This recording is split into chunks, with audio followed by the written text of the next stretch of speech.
हमें आशा है आप सबकी जो तैयारी जो बेहतर तरीके से चल रही होगी। तो दोस्तों आज का जो प्रैक्टिस सेट है वो 5वां प्रैक्टिस सेट है। तो चलिए स्टार्ट करते हैं आज की प्रैक्टिस सेट को बिना किसी देरी के। पहला प्रश्न आपकी स्क्रीन पर दिया गया है, किसी कठिन शब्द को स्पष्ट करने के लिए किस विराम चिन्ह का प्रयोग होता है। किसी कठिन शब्द को स्पष्ट करने के लिए किस विराम चिन्ह का प्रयोग होता है। तो ये आपका कोष्ठक चिन्ह का प्रयोग होता है। ऑप्शन सी इसका बिल्कुल करेक्ट आंसर है। निम्न में से कौन से वाक्य में संदिग्ध भूतकाल का प्रयोग हुआ है।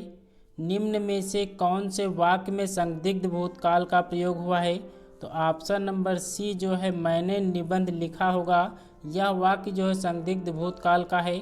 मैंने निबंध लिखा है यह आपका जो है ये वर्तमान काल का है। तो ये 2 पॉइंट आपको याद रखना है।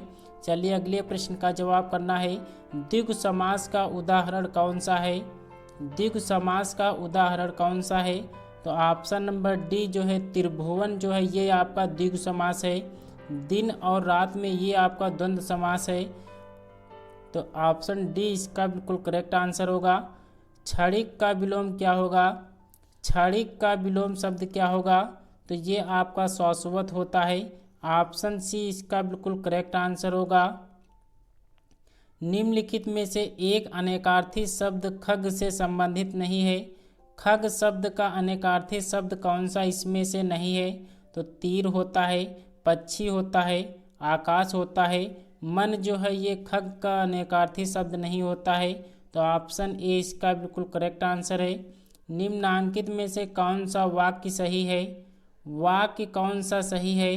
तो देश भर में बात फैल गई, यह वाक्य जो है बिल्कुल शुद्ध रूप से लिखा गया है। ऑप्शन बी इसका बिल्कुल करेक्ट आंसर है।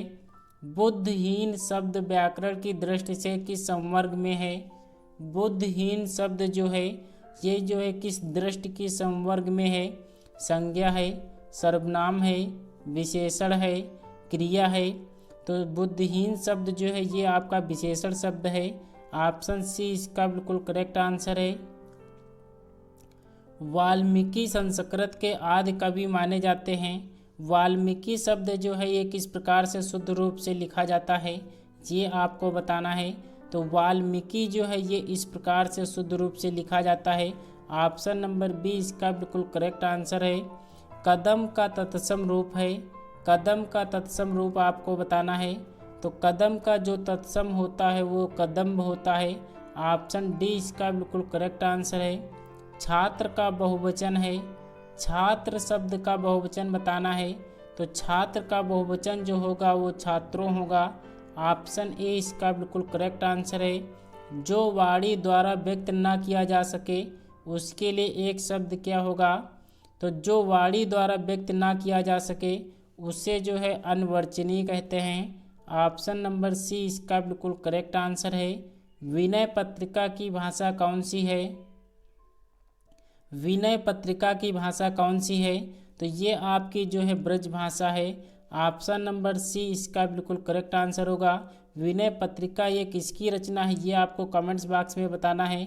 अगले प्रश्न पर आते हैं, भूषण किस काल के कवि हैं। भूषण किस काल के कवि माने जाते हैं। प्रश्न 13 का जवाब करना है। तो भूषण जो है ये रीत काल के कवि होते हैं। 1-2 प्रश्न आपके ज़रूर यहाँ से पूछे जाएंगे, तो ये आप ज़रूर याद कर लेना कि कौन से लेखक किस काल से संबंधित हैं। तो इस प्रश्न का जवाब जो है ऑप्शन सी होगा। अगले प्रश्न का जवाब करना है, लाघव चिन्ह का प्रयोग होता है। लाघव चिन्ह का प्रयोग होता है। तो बड़े अंश का संक्षिप्त रूप लिखने के लिए जो है इसका लाघव चिन्ह का उपयोग होता है। तो ऑप्शन बी इसका बिल्कुल सही जवाब है। निम्न में से कौन सा सही है। निम्न में से कौन सा वाक्य सही है। दिए गए ऑप्शन में से सही जवाब करना है। तो चा, छा, जा, झा ये जो होते हैं ये आपके स्पर्श संघर्षी व्यंजन होते हैं। ऑप्शन सी इसका बिल्कुल करेक्ट आंसर होगा। या, रा, ला, वा जो होते हैं ये आपके अंतस्थ व्यंजन होते हैं, ना कि ये ऊष्म व्यंजन होते हैं। तो ये आपको याद रखना है। महाप्राण जो होते हैं वह आपका दूसरा और चौथा जो होते हैं वह आपके महाप्राण व्यंजन होते हैं। तो अगर आपसे यहाँ पे कौन सा सही पूछा गया है तो ऑप्शन सी इसका बिल्कुल करेक्ट आंसर होगा। किस समूह के सभी शब्द चंद्रमा के पर्यायवाची हैं? किस समूह के सभी शब्द जो है पर्यायवाची हैं?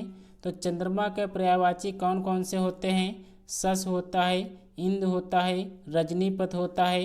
तो इसलिए ऑप्शन ए इसका बिल्कुल करेक्ट आंसर होगा। दो पहाड़ों के बीच खाली स्थान को क्या कहते हैं?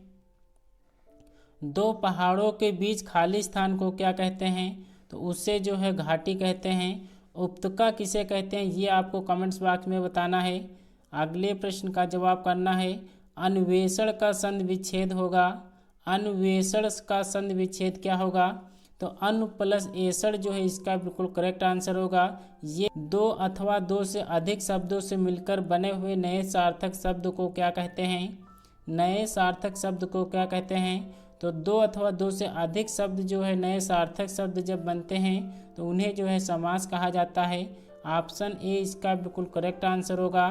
रचना की दृष्टि से वाक्य के भेद हैं। रचना की दृष्टि से वाक्य के कितने भेद होते हैं? तो ये आपके जो है 3 होते हैं। ऑप्शन नंबर सी इसका बिल्कुल करेक्ट आंसर होगा। संरचना के आधार पर किए गए वाक्य के वर्गीकरण में से कौन सा प्रकार नहीं है? वाक्य का कौन सा प्रकार नहीं है? तो सरल वाक्य होता है, मिश्र वाक्य भी होता है, संयुक्त वाक्य भी होता है, आज्ञार्थक वाक्य जो है ये नहीं होता है। तो ऑप्शन सी इसका बिल्कुल करेक्ट आंसर है। आधे अधूरे नाटक के रचनाकार कौन हैं? आधे अधूरे नाटक के रचनाकार कौन हैं? दोस्तों वीडियो को लाइक ज़रूर करते रहना। चैनल पर नए हैं तो चैनल को सब्सक्राइब जरूर भी कर दीजिएगा और बेल आइकन को भी जरूर प्रेस कर दीजिएगा, क्योंकि जैसे ही यहाँ पर आपको वीडियो अपलोड हो जाए इसका नोटिफिकेशन जो है आपको मिल सके। चलिए इस प्रश्न का जवाब करना है। तो आधे अधूरे नाटक जो है ये मोहन राकेश जी हैं। ऑप्शन सी इसका बिल्कुल करेक्ट आंसर है। निम्नलिखित वाक्यांश का अंग्रेजी में अनुवाद कीजिए। हमारा देश एक विशाल देश है, इसका जो है अंग्रेजी में अनुवाद करना है। तो हमारा देश एक विशाल देश है, तो our is a vast country इसका बिल्कुल करेक्ट आंसर होगा। ऑप्शन ए इसका बिल्कुल करेक्ट आंसर होगा। 1 से 2 प्रश्न आपके यहाँ से आप पूछे जाने लगे हैं, तो ऐसे प्रश्न को आप जरूर पढ़ लेना। अगले प्रश्न का जवाब करना है। चौपाई छंद के प्रत्येक चरण में कितनी मात्राएं होती हैं? कितनी मात्राएं होती हैं? तो चौपाई छंद के जो है प्रत्येक छंद में कितनी मात्राएं होती हैं? तो ये आपके 16 मात्राएं होती हैं। ऑप्शन बी इसका बिल्कुल करेक्ट आंसर होगा। निम्नलिखित में से कौन सा वाक्य शुद्ध है? शुद्ध वाक्य है ये आपको बताना है। प्रश्न 25 का जवाब करना है। तो इसमें जो शुद्ध रूप है वो कौन सा है? तो उसने मुझे पास आने के लिए कहा। यह वाक्य जो है बिल्कुल शुद्ध रूप से लिखा गया है। दोस्तों आज हमने टॉप 25 प्रश्न लिए हैं, जो कि वेरी मोस्ट इम्पोर्टेंट ये प्रश्न थे। आज की क्लास कैसी लगी कमेंट्स बॉक्स में ज़रूर बताना। आज दोस्तों जो है 4 बजे आपकी जो है जीके जीएस की क्लास आ रही है, जो कि वेरी मोस्ट इम्पोर्टेंट प्रश्नों की एक सीरीज आ रही है, जो कि इसमें साइंस और हिस्ट्री जो है जियोग्राफी से संबंधित प्रश्न आपको संपूर्ण वहाँ पे कवर करने वाले हैं। तो दोस्तों प्लीज़ 4 बजे जो है आप क्लास में आना ना भूलिएगा। तो चलिए दोस्तों आज की क्लास को हम यहीं पे वाइंड अप करते हैं। मिलते हैं नेक्स्ट वीडियो में, तब तक के लिए अपना ख्याल रखिएगा। जय हिंद, जय भारत।